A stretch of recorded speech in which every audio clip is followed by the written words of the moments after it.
nail making, coach building, weaving, harness making, tanning and rope making. Of all the crafts, only the foundry remains.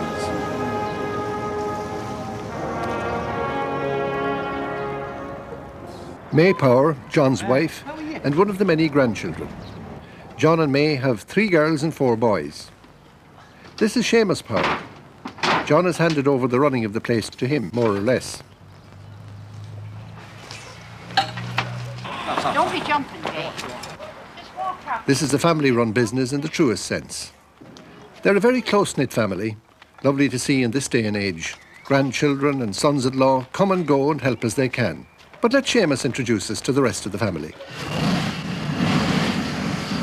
That's me, Seamus Power. I'm the one that has to do all the donkey work and all the heavy going. And that's my other brother, David. He's responsible for all the good and bad castings that you'll see. Kevin is my younger brother. And Tommy, who lives up the street, he drops in every now and again for a fag and to give us a bit of a hand. We can make anything in cast iron that we're asked to make. Tables and chairs, manhole covers and fire grates. And we even got an order for a man who found a garden chair in the river when they were dredging the river. It dates back to Victorian times. So he wants an opposite leg for to make up a garden bench. And the pattern of the garden bench will be the first thing to be put down in a mould this morning. The pattern will be encased in sand, which is enclosed in an aluminium box and is in 2 halves. David and Tommy Wall fill 1 half of the box with moulding sand and ram it home. Diesel oil is brushed onto the pattern to prevent condensation from forming and to make it more easily removed from the mould.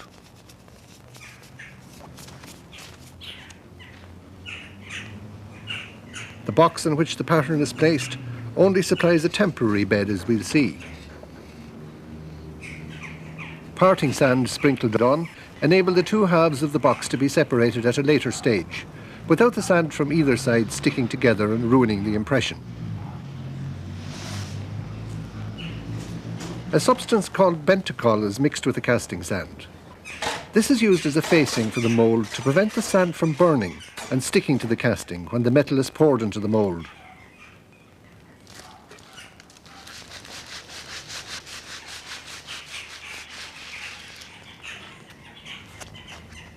This half of the box, which has been placed over the pattern, will become the bottom of the mould.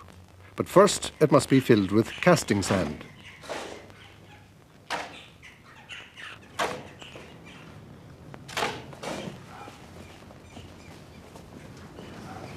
Two types of rammer are used to consolidate the sand.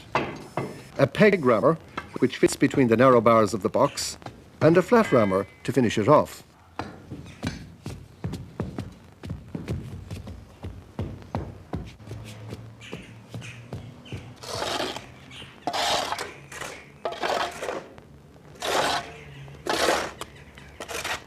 Piercing the sand with wire is called venting and will allow the expanding gases of the hot metal and steam from the sand to escape. The mould is now rolled over, and this is how the top box becomes the bottom of the mould. The sand from the other half, which has served its purpose, is discarded.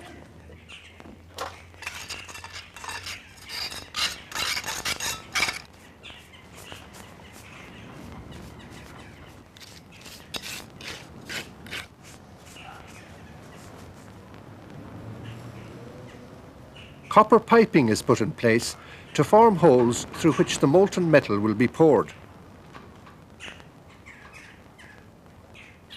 Parting sand is again sprinkled on, this time onto the opposite side of the pattern and another layer of facing sand.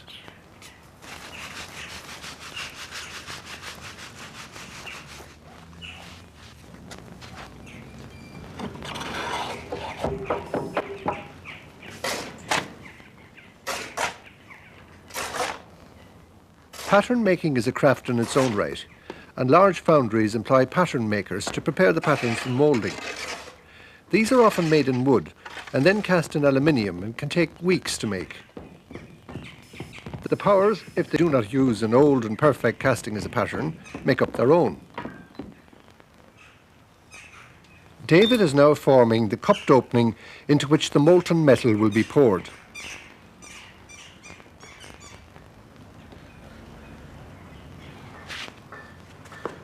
more venting.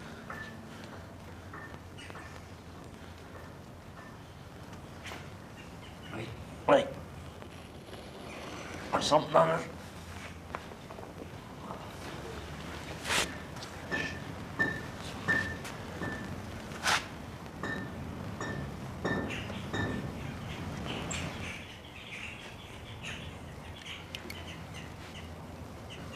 Water squeezed around the pattern helps to solidify the edges so that it can be lifted cleanly away.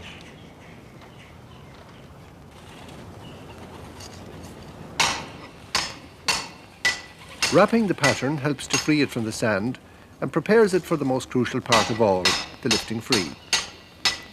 2 small hooks are inserted into the holes in the pattern to make the job possible.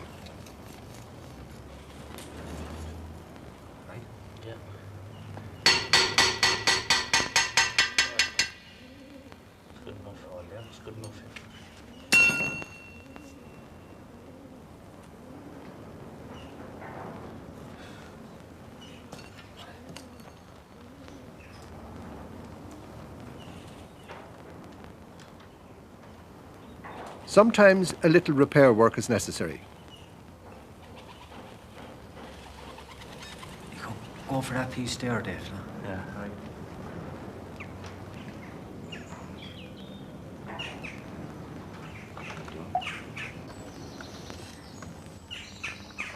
As soon as this repair work is completed, channels are cut which will carry the molten metal into the pattern by way of the ports in the top box.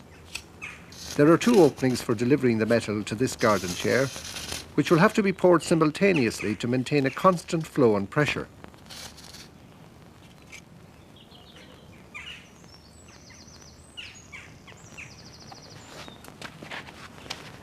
The foundry cycle is exactly 1 week. Moulding, which starts on a Monday, will continue until Thursday evening, when the whole floor of the casting area will be covered with boxes. We have band practice 2 nights a week. Michael Fotterl is a conductor and teacher, and he trains all the different people.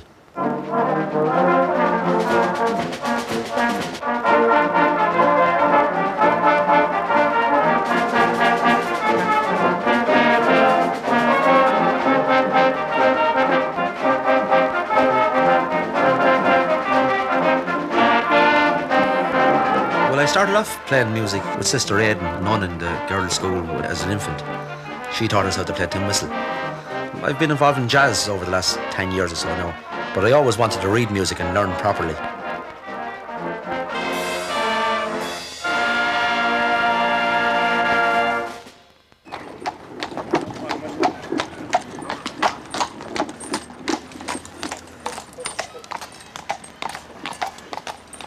We get our scrap from the Connors family who live over the road. My father is the one for looking after the scrap because he's been at the business a long time. He's always had a keen eye for a good bit of scrap. Can throw it off there? Huh? Where are we throw it? Yeah, throw it off anywhere there. Oh, it's off there, is it? Yeah. I think don't slate, throw it away. And shoot the spark. We only use the best kind of scrap cast iron because we don't use any chemicals, so we have to pick and choose our scrap very carefully. If there's so much steel in the metal, it hardens the metal, makes it very brittle.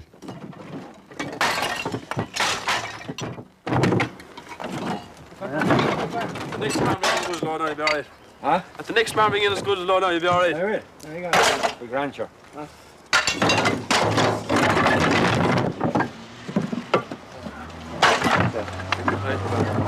Excellent. I'll be around this next weekend around the same time. Right. Yeah. Go on. Go.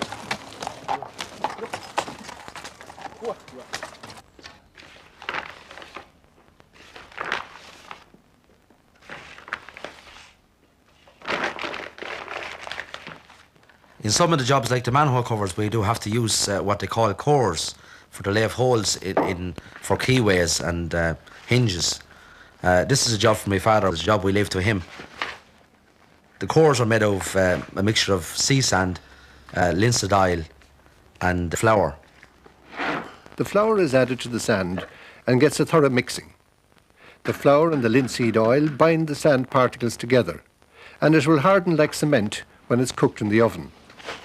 and a taste of water for good measure. The little wooden moulds were carved from teak wood by John Power. He coats them liberally with diesel oil to prevent the mixture from sticking. Well, my father has been into sandcasting since his first job, really. He grew up in the country and he started working steel company on the quay, which had a foundry in the early 40s and 50s, until he moved to England in the early 50s and worked at a foundry in Bristol, where he learned most of the trade.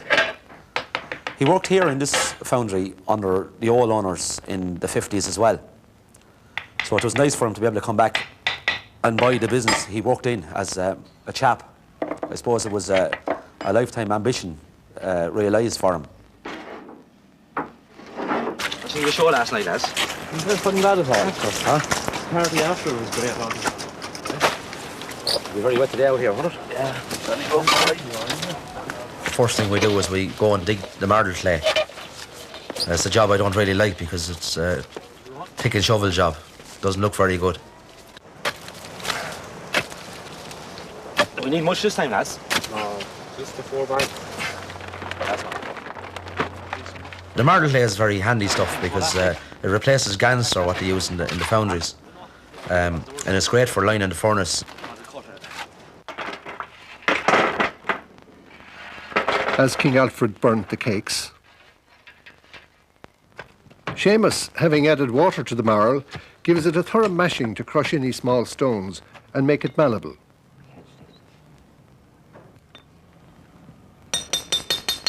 Mould making continues. These are small locking grids for Dublin County Council. There are 6 to a box, and they'll slot into the surrounding frame.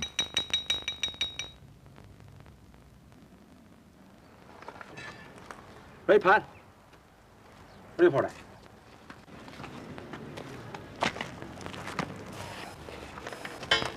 Usually of the day they cast, I plaster the inside of the furnace where it all burns. It usually burns maybe a couple of inches into the bricks of the furnace. So you have to plaster it every time. There's nothing there at all. I'm pushing in. Why didn't you just say it? Yeah, sure, I'm saying it. The cores will occupy the space where hinges and keys will fit and prevent the metal from forming. These can only be fitted on the day of the casting and must be bone dry. If they take up moisture, they could cause an explosion within the mould during the casting.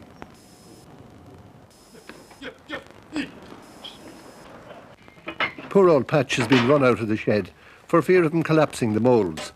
The rats will have another day of peace.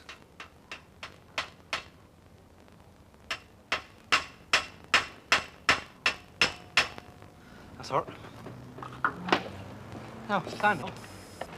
When you close the doors, you put a layer of sand, maybe 8 shovels of sand in the bottom of it, and then you ram it with a big long rammer down from the top. If you didn't put the sand in it, the metal would melt through the steel plates in the bottom of the furnace down onto the ground. That's grand. Okay. The marl clay is indispensable. Yeah, but a bit too wide. The metal chute which carries the molten metal must be lined with it. For hot metal coming into contact with cold steel causes an explosion.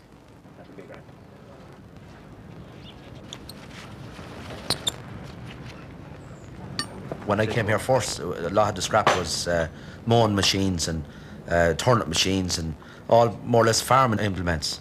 But over the years now, it's kind of got into you have a kind of a new wave of scrap coming in, like a lot of the old type forcing tractors and David Brown. But the biggest problem with tractors and engine blocks is they all have to be cleaned out, all the pistons and the crankshaft and all the nuts and bolts.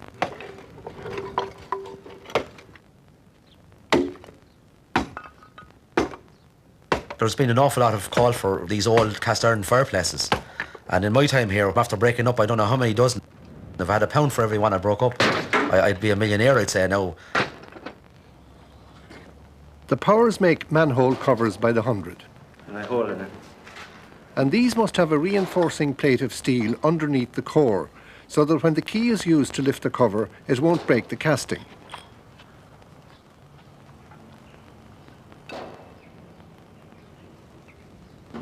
A large lump of cast iron, impervious to the hammer blows, is jockeyed into position. What are you doing with the book there?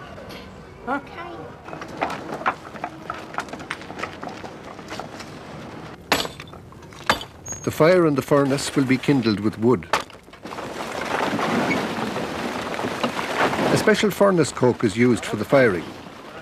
It will be mixed with limestone to purify the metal. Pat Cahill is a son-in-law who helps out on the day of the casting.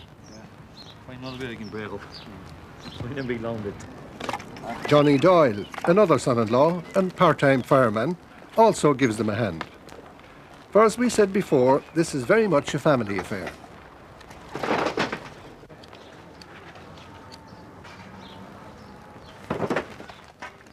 Only coke is shovelled on at this time, and the metal and limestone will be added later.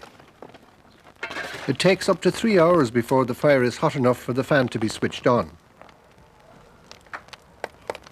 Well, my father is more or less retired now from business, but he still be up around the yard keeping an eye on us, go around tormenting us, following us around, making sure that everything are done the way he'd like them done.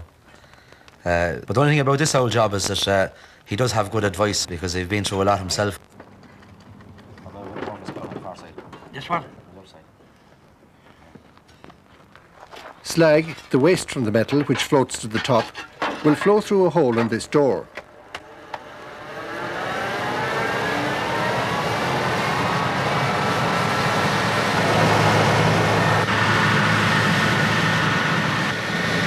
The fan will blow the coke to a white hot heat and melt the metal in about 8 minutes. Seamus lets the molten metal flow out of the furnace onto the ground to discover whether it's hot enough to pour. It's recycled back into the furnace.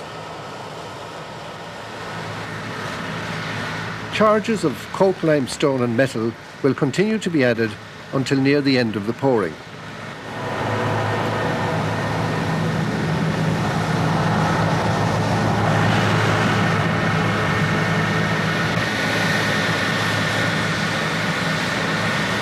My father still can't resist coming up around the yard and grabbing a ladle of metal when the furnace starts going. He gets very excited with the metal because it's maybe living with danger so much that he can't resist the temptation to be involved. Living with danger is right. Molten metal is very unpredictable material and can bounce in all directions.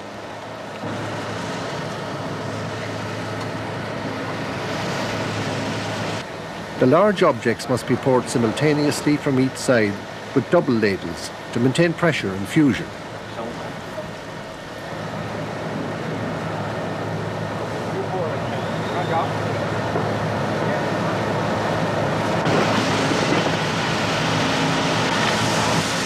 The only use for the slag is as a filling for paths and roadways. With glare off the metal, it'll blind you for a split second, so you have to kind of be used to where you're looking all the time. The furnace melts so fast, actually it melts quicker than we can take the metal away from it sometimes. And you have to keep going as fast as you can go. There's no time for breathers or a break. At the end of the day, it's nearly unbearable, the heat inside. You could have a steam bath.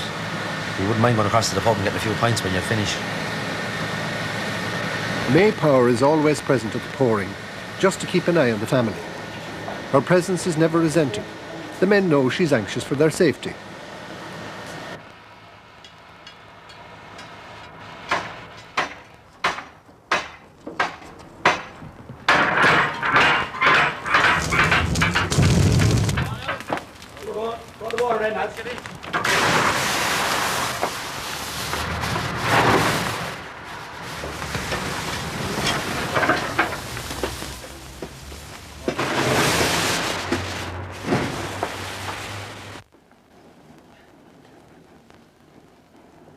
So fond youths and tender maidens, ponder well before you go from your humble homes in Ireland. What's beyond no one shall know. What what is gold and what is silver. When your health and strength has gone, when you think of emigrating, won't you think of Noreen Vaughan?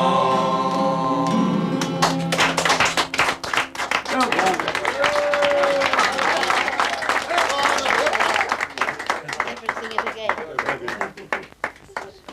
I'm a little bit smaller than you, so I'm all right. Or a little bit bigger. Bigger would be more like it. Yeah. Yeah, I bet you'll be lovely on you now. Yeah, it's kind of dropped waist, you know. It's similar actually to the dress you have. He's just in his prime here now with the sandwiches. Come on, with some more. Enjoying his hand. Yeah, double teeth. If you had the false teeth, you wouldn't be able to eat the steak anyway, sorry. Sure. You'll be able to afford a new one. I think you have enough now. I'm on sing. Thanks, man, now. Oh, sure. Hit Nick to need your shams. Right? Right, boy. On the bubble. on, Tommy. On the bubble. Take the ribbon from your head. Shake your lips and let it fall. Live softly and smile. Like the shadows on the wall. Come and lay down by my side. Yeah. Till the early morning rise. All I'm taking is your time. Yeah. Help me make it through the night. Here we go.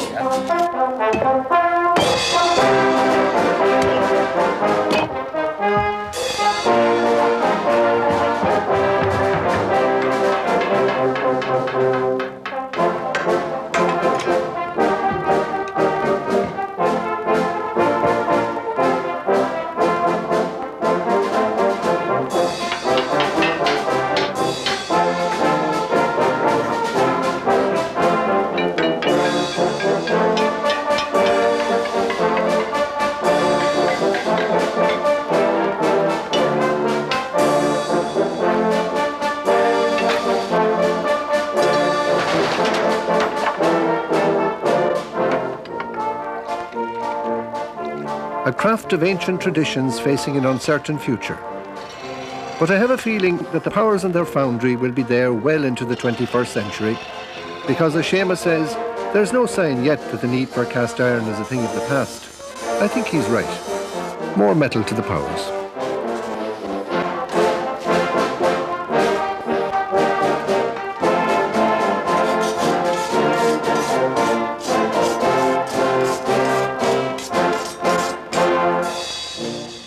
That's a grand job.